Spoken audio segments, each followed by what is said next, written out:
Les 3B, bonjour, bon après-midi ou bonsoir, dépendamment de l'heure à laquelle tu me regardes. Et d'avance, je te souhaite une excellente fin d'année 2024 et tous mes voeux les meilleurs pour l'année 2025. Dans cette vidéo, comme promis, nous allons parler du plan numéro 3, donc l'étape numéro 3 pour sortir des dettes qui est la réduction de ton budget. On l'avait déjà dit dans la vidéo précédente, on va devoir faire plusieurs vidéos parce que c'est plusieurs domaines et on veut vraiment vous donner le maximum d'informations possibles pour vous aider à sortir de la dette. Donc dans cette vidéo, on va parler du manger parce que voilà quoi. Tu peux porter le même vêtement tous les jours, tu peux porter la même chaussure tous les jours, mais en ce qui concerne le manger, tu as besoin de bien t'alimenter pour pouvoir t'en sortir dans la vie. Donc c'est ça. Prends des notes, prends un stylo et c'est parti.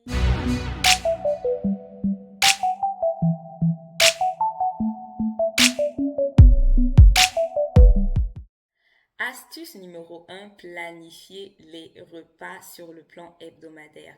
Que ce soit pour toi, pour ton chéri et toi, pour ta petite famille ou alors même pour ta grande famille, planifie ce que vous allez manger sur un minimum de 7 jours. Ça va te permettre de réduire les dépenses inutiles, donc faire des achats de choses, d'aliments que tu ne vas pas utiliser et ça va également t'aider à freiner les achats compulsifs. Parce qu'il y a des papas qui se plaignent. Maman, elle est toujours en train de faire les achats. Ça, j'ai déjà entendu. Tous les jours, elle fait les achats. On ne sait pas ce qu'elle achète. Il y a déjà la nourriture dans la maison, mais elle est toujours en train de faire les courses. Donc, papa, si tu veux aider maman à ne plus faire les courses tous les jours, planifiez ce que vous allez manger sur 7 jours. Comme ça, on fait les achats en une seule fois, en famille ou alors en solo, et on a tout ce dont on a besoin à la maison. Donc ça, c'est l'astuce numéro 1. L'astuce numéro 2 consiste à faire les achats en gros. Parce que plus c'est gros au niveau de la quantité, plus le prix te sera moins cher, donc te reviendra moins cher. À partir d'aujourd'hui, que ce soit pour le riz, les pâtes, l'huile, les épices, la viande, le poisson, les yaourts, les sucreries, bref, à partir de maintenant, tout ce que tu vas vouloir acheter, commence à avoir cette pensée, je fais mes achats pour 7 jours de toutes les façons, alors il vaut mieux que j'achète en gros. Comme ça, j'ai vraiment assez à la maison et je tiendrai sur les 7 jours. Crois-moi, ça en vaut la peine. Quand tu vas commencer à le faire, tu vas vraiment être étonné de combien ton budget alimentaire va réduire sans pour autant que cela n'affecte la qualité de ce que tu consommes. L'astuce numéro 3 consiste à simplement comparer les prix. Oui, tu as décidé de faire des achats sur le long terme, tu as décidé de faire des achats en gros, mais tu ne vas pas le faire n'importe comment. Il faut comparer les prix parce qu'il y a toujours des concurrences sur le marché de l'alimentation. Les magasins veulent et sont compétitifs. Ils veulent avoir le plus de clients possible. Toi, ce que tu dois faire, c'est que tu dois être ce client, cette femme, cet homme intelligent qui, sur le plan des finances, ne se contente pas d'entrer dans un magasin et de faire ses achats, mais qui sait également comparer. Comment comparer les prix? Là, je te propose 3 méthodes. La première méthode, c'est simplement de prendre les prospects dans les magasins qui sont toujours disponibles. Sur ces prospects, tu as généralement les différentes promotions hebdomadaires qui sont marquées. Et ces promotions ne se limitent même pas au niveau de l'alimentation. Donc, quand tu les prends, tu les as chez toi, tu peux savoir quel est le magasin qui propose quoi et à quel prix. Donc, en sortant de ta maison, tu sais exactement où tu vas te rendre pour faire tes achats.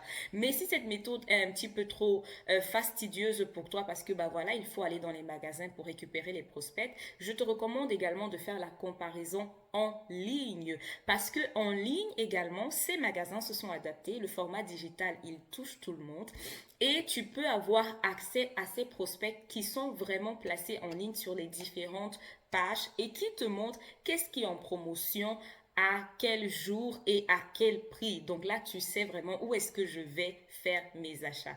La troisième méthode que je peux te proposer également, c'est d'avoir des applications qui comparent les prix pour toi et te proposent les prix les moins chers. Je vais tester quelques applications et lorsque j'aurai les résultats, je te ferai savoir quelle est selon moi l'application qui propose vraiment les prix les plus excellents. La quatrième astuce que je te propose, c'est d'avoir les cartes de fidélité ou alors les applications. Pourquoi? Parce que au-delà de ces promotions que les magasins font, il y a également des promotions.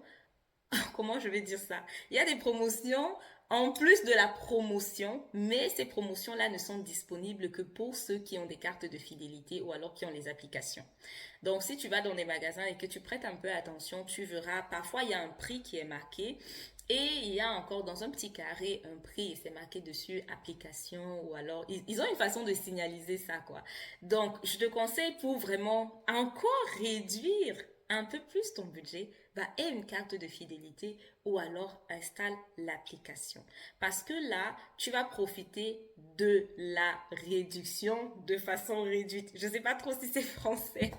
La cinquième astuce consiste à acheter les produits en fin de vie. Pourquoi? Parce que dans la plupart des pays dans lesquels nous vivons, il y a une réglementation qui définit jusqu'à ce quelle date un produit peut être consommé et à partir de quelle date le produit n'est plus du tout consommable. Et ce qui se passe, c'est que beaucoup de magasins, lorsque le produit ou alors la vie du produit tire à sa fin, pour ne pas totalement perdre, ils vont casser les prix.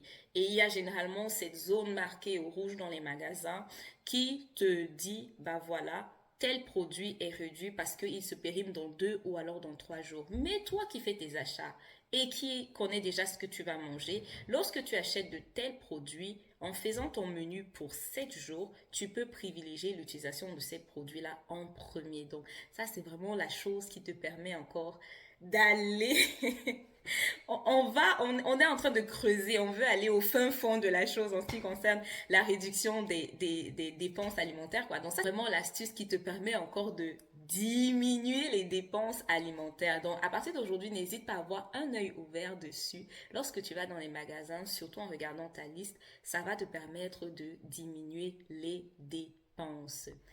L'astuce numéro 6 consiste à maximiser l'achat des produits gratuits ou alors satisfaits ou remboursés. Pourquoi? Parce que dans beaucoup de magasins ou alors beaucoup de produits aujourd'hui peuvent être consommés de façon gratuite.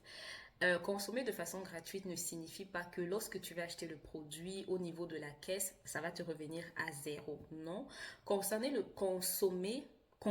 produit de façon gratuite signifie que l'entreprise qui produit la marchandise est prête à te rembourser le montant que tu as dépensé pour ce produit-là. Alors, le remboursement peut être total, il peut être partiel, ou alors dans les cas de satisfait ou remboursé, on va te rembourser si tu n'aimes pas le produit. Là, tu vas devoir remplir un formulaire. Dans les 3 cas, tu achètes le produit, tu te rends sur la page du produit. Tu remplis le formulaire, généralement, tu vas devoir mettre la photo de ton bon d'achat et ou parfois même la photo également du produit. Tu mets ton compte bancaire ou alors le compte où est-ce que tu souhaites recevoir l'argent et ils vont regarder, vérifier et tu reçois un mail qui te dit que dans 4 ou alors dans 6 semaines, l'argent va être déposé sur ton compte et vraiment après 4 ou alors 6 semaines, tu auras l'argent sur ton compte. Ouvre les yeux lorsque tu fais les achats parce que c'est généralement marqué sur le paquet. Yet, par exemple, pour ceux qui sont en Allemagne, c'est marqué Yet gratis testen avec une petite étoile là qui dit Kaufpreis zurückerhalten. Donc, qui dit tester maintenant gratuitement et reçois ton prix d'achat par l'après. Donc voilà quoi, maximise aussi les achats de ces produits-là. Ça te permet de dépenser, mais de savoir que l'argent que tu as dépensé va revenir vers toi par l'après. L'astuce numéro 7 consiste à cuisiner soi-même. Parce que si après tout ce qu'on s'est dit là, fais ta liste hebdomadaire, fais les achats dans les magasins, compare les prix, utilise l'application, achète les produits en fin de vie, etc., etc.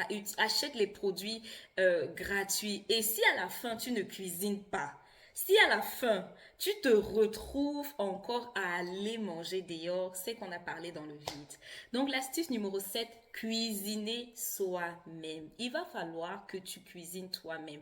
Pourquoi? Parce que quand tu vas cuisiner, on le sait, cuisiner soi-même et manger dehors, ce n'est pas la même chose. C'est vrai qu'il y a quelque chose de très agréable à sortir, à se faire servir, à avoir un menu, à avoir de la variété. C'est reposant, ça vraiment je te l'accorde. Mais comme on est en train de parler de la réduction des dépenses, comme on veut sortir de la dette, hein, comme on s'est déjà dit là, il va falloir que tu cuisines toi-même.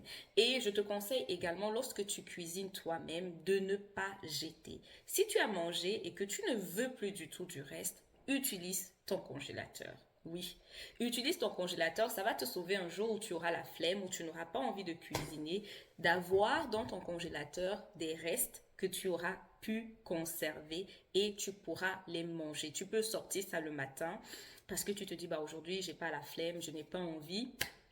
Tu sors ta nourriture, tu mets dans le frigo. Le soir, quand tu rentres du travail, de l'école, de je ne sais pas où, tu réchauffes, que ce soit dans ta marmite ou au micro-ondes, et c'est fini.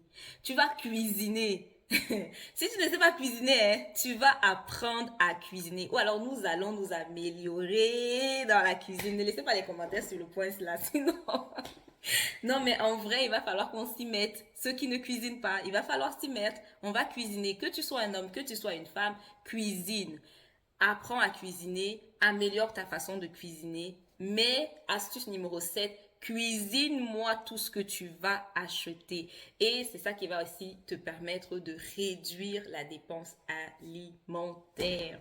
C'était les 7 astuces que je voulais te partager aujourd'hui. Ces 7 astuces-ci vont vraiment te permettre de réduire ton budget alimentaire sans avoir besoin de toucher à la qualité de ce que tu consommes. Parce qu'on ne veut pas être mal nourri, on ne veut pas souffrir de carences alimentaires ou quoi que ce soit. On veut sortir de la dette, on veut réduire le budget alimentaire, mais tout en étant sain. Et vraiment, ces 7 tips que je t'ai donnés là, c'est ça qui va t'aider. Ça fonctionne. Que tu sois seul, que tu sois avec ton chéri ou alors avec ta chérie, ou alors que tu aies une petite famille ou même une grande famille, ces 7 tips-ci, ils fonctionnent. Mets-les en application à partir de 2024. Ne dis pas je vais commencer à 2025. Non, non, non. Ça ne fait pas partie de tes objectifs de 2025. Non. Commence à mettre cela en application dans le mois de décembre 2024 et tu vas voir comment est-ce que ça va bouger les choses au niveau de ton budget alimentaire. C'était tout pour cette vidéo. On se retrouve dans les prochaines vidéos. Nous allons continuer à parler de la révision du budget, comment réduire les dépenses, mais faire augmenter les entrées. Merci d'avoir été là et je te dis bonjour, bon après-midi ou bonsoir, dépendamment de l'heure à laquelle tu m'as regardé. C'était Sagesse.